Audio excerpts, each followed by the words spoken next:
Scott, I wanted to ask you this question because it makes no sense to me. What is a record deal? Like Like obviously a label. I know it's a huge thing. Like you're signed to a record label, you got a record deal, and like that's really big and it's exciting. But I don't know what it means. For the people listening that don't know, Because you're signed. Scott makes really good music. If you guys want to check that out, but apparently you guys signed, so that's sick. I got signed to a record label. It's Fearless Records. They do a lot of like, it's kind of like rock stuff and like punk rock, and they've had That's like cool. right now they have Set It Off, which is like one of their big people, and the I Pretty remember Reckless. Set It Off, with, yeah. With you know, Taylor Monson. She plays Jenny in Gossip Girl. Okay. She plays the Grinch. Cindy Lou Who. She's Cindy Lou Who, the little girl. Are you is? serious? Yes. And She she's turned to Jenny in music. Gossip Girl. Yeah. Damn. That's sick. Crazy. Scott, do a video Yeah. with her. Dress her up as Cindy Lou. What does it mean? I did a lot of music independently, which means I paid for everything, Right. and I reaped all the benefits. Like I kept 100% of the songs. Now I'm with a record label, and I've been used to, you know, posting stories to promote my songs and stuff like that. And hopefully my friends like the songs, or like they come join the videos and they're like, check out this song that my friend made. Yeah. Now I have more of a marketing machine behind me that can help like knock down the doors of radio and be like, Yeah. Cool. put my song on the radio, or put this song on the radio for us.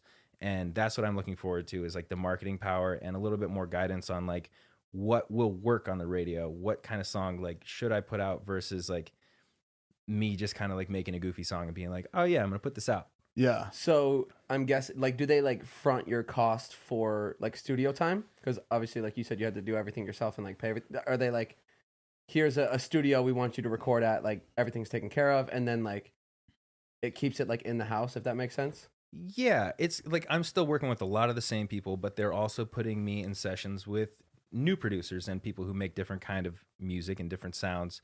And they will do, like, if they really like the song that we made, they'll be like, all right, we're going to pay for this song and we'll put it on the record. Cool. If I want the song, I can pay for it myself and like save it for, you know, maybe when I'm not signed anymore. Yeah. Like, it's kind of like having like I'm renting a house for a while from my landlord, who is Fearless Records, basically. Gotcha. Question: And do they decide what song of yours is good, or like if there's a song that you really like, then they're like, okay, we'll take this song and try to sell, or is it kind of really So far, to them? I really like. I had a meeting with them earlier today, and it's very collaborative. Like, so there's songs that maybe they'll listen to, and they'll be like, "I see that this song is good. It's like a fan song, though. It's not a song that we think is like gonna be huge on the radio, but I could see why your audience would love it. So if you think we should put it out, then we will, because we trust your instinct. You've been doing this. Like, I have 30 songs that I released independently, Oh my and now gosh. Damn.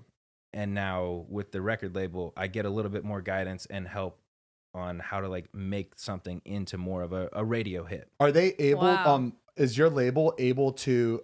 If there's a song that like they really like, and you're like, yeah, it's an okay song, are they able to put it into the radio, whether the radio like approves or not? Like, are they able to make those like decisions, or they still have to go through like trying to sell your song to certain people? It's all about personal connections, just like like us money. being in social media and stuff Yeah. like that. The reason that we do well is because we make friends with other people who are doing the same stuff, other big creators, collab with them and stuff like that. So when it comes to getting a song on the radio, you want to make a good connection with that radio host. So I go into Kiss FM and like talk to JoJo on the radio, and like maybe he'll play my songs more often, you know, like because You gotta kiss the phone and kiss we're a ass. I don't mean it like that, but like, yeah, like you become friendly with people, and they're more likely to put your song on the radio because you know them and you talk to them, and you're like, you repost their stories. You scratch their back. You scratch Baby, their it's back. Hollywood. We say get it. Hollywood. It's Don't Hollywood. correct it. I Let can't him get spit it it. out. I Let can't him spit it finish out. it. The funny thing about my back is it's located on my balls. There you go. Speaking of music, I feel like I never put out my own shit. I've